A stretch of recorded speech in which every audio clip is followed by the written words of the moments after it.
Good morning everybody, I'm Steve and welcome to Green Side Up. Now, as a general rule, I don't grow potatoes for Christmas. I tried it 10 years ago, I think, for a couple or 3 years on the trot, and every year, sort of during November, we'd get a frost. No matter where I put them, they would get wiped out.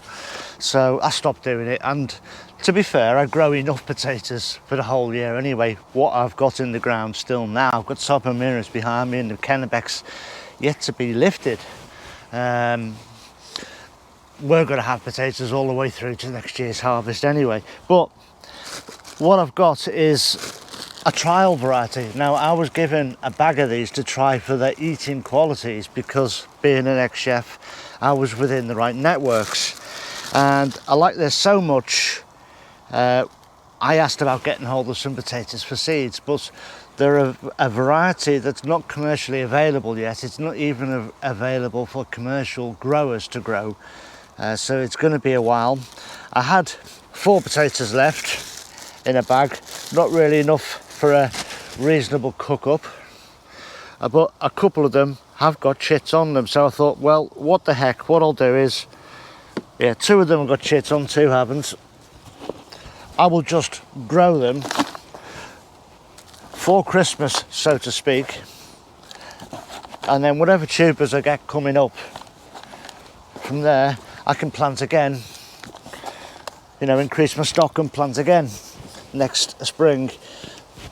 So that's what I'm doing here. Now, this variety, it's got a lovely name, XL90. So we'll just say, I'm not really that hopeful. I'll say the chits aren't that big on them, and they say only 2 of them have got chits on anyway, but we'll just see what they do, if anything. They certainly won't grow if I don't plant them, so I'll have a crack with it and see where we end up with it. And I'm just going to put all this compost on in one go. This will sit away in a corner with one of the tunnels somewhere, and we'll see what happens.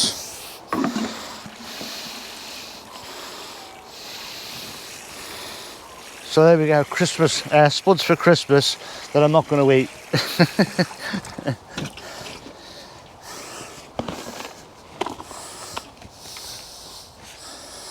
There we go.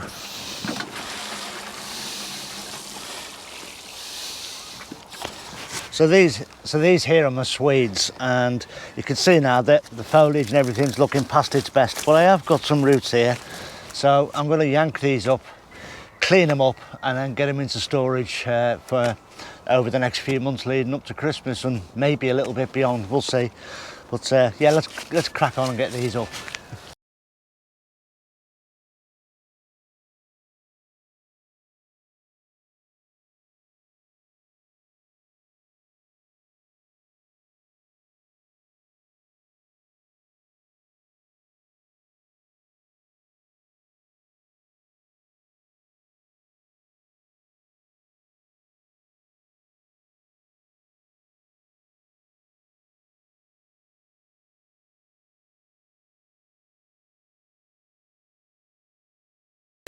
So there's a little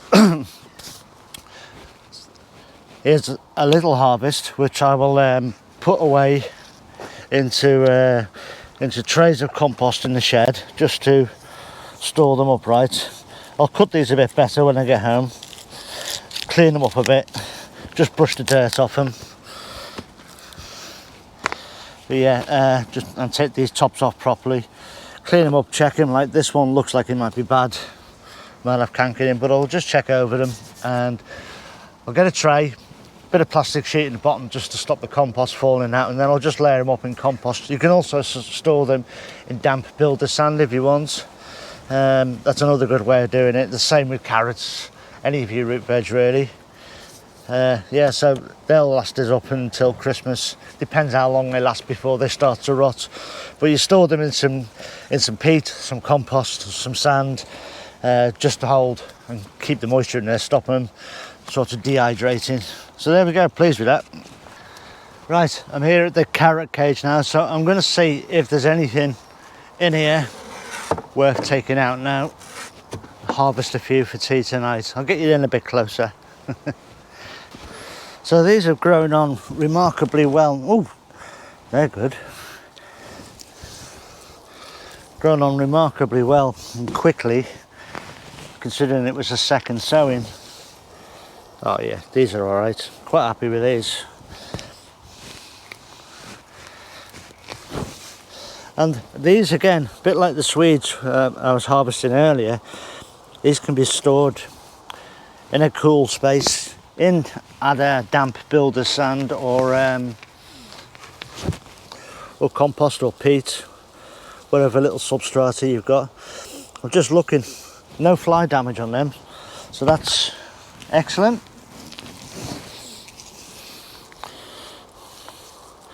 No, they're good little carrots then.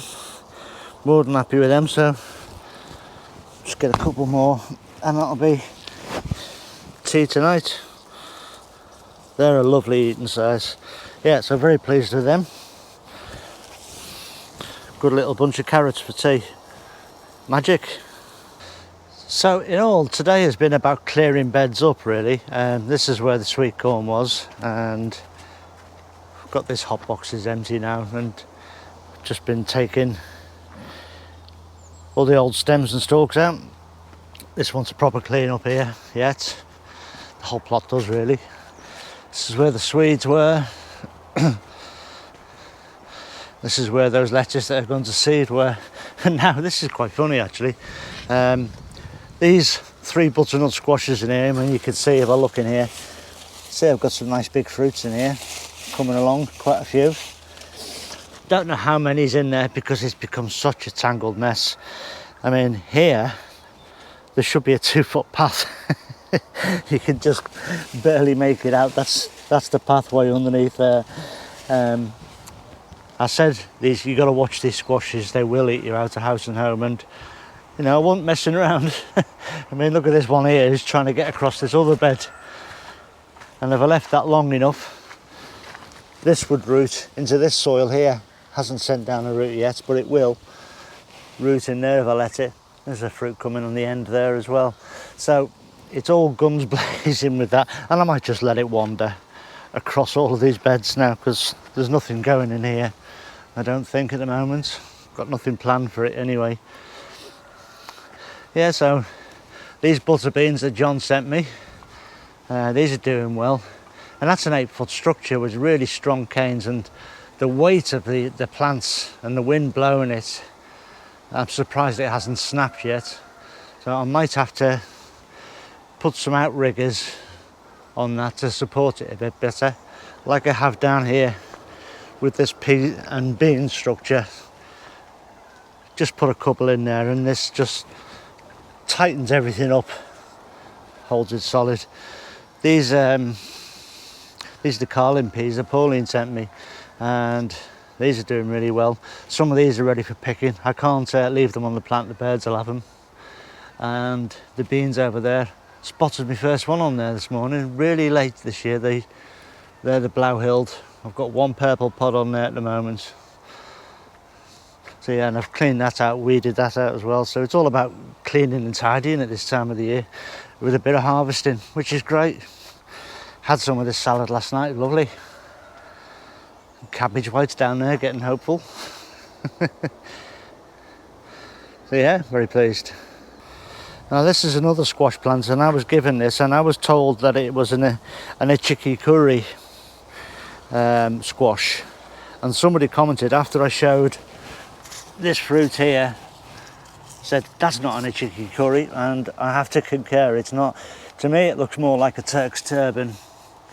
And I know the lad who gave me this plant likes to grow them, so I'll have to ask him about that. But there's 2 or 3 on there, and again this is trying to get out of this bed. We'll just keep putting it back in. So hopefully we'll get 2 or 3 squashes for overwintering. Incidentally, if you leave these in, really you can leave them all the way in up to the first frosts. First time you get a frost forecast, it will kill the plants. Really you want your fruit out before that, and you can ripen them in your polytunnel, in your cold greenhouse, in your porch, in your conservatory, anywhere that's not too warm but gets plenty of sunlight, and they'll ripen up lovely, and they'll store all the way up till about the end of January, February. Monge 2 is looking good on the whole. We're starting to get some pods that we can pick and eat off that. That's the Oregon sugar pod variety, and I had all that tied up. There was a big piece of string tying that all up to the framework. It was only a quick job, but I did it nonetheless, and it looks like it's broken because the whole lot's fallen down, but it'd be fine like that. So yeah, we'll be having some of them this week. Be eating them for probably a couple of weeks now, which is great. And just beyond them, the sprouts are doing incredibly well. And if we look in here, we can see we've actually got sprouts growing down there, so they're coming on well. And probably over the next couple of days they'll need cleaning out a little bit. So like these leaves here, take this off because that is not doing the plants any good. So that's it for today. Look after yourselves everyone, please stay safe. I'll see you all very soon. Ta-ra now.